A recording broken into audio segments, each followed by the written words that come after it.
jednu písničku, kterou jsme napsali pro Postřekovský mládence. Naší kapele vlastně nejenom pro ně, ale pro všechny chody a jejich potomky, i pro jejich vlastně předky a prapředky. Postřekovská polka.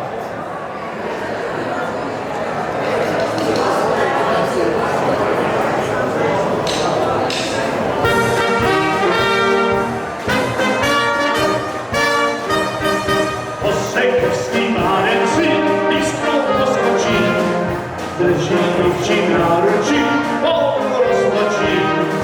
A když přijde chudáček se svou písničkou, dupnou si a zpívají, do kolečka jdou.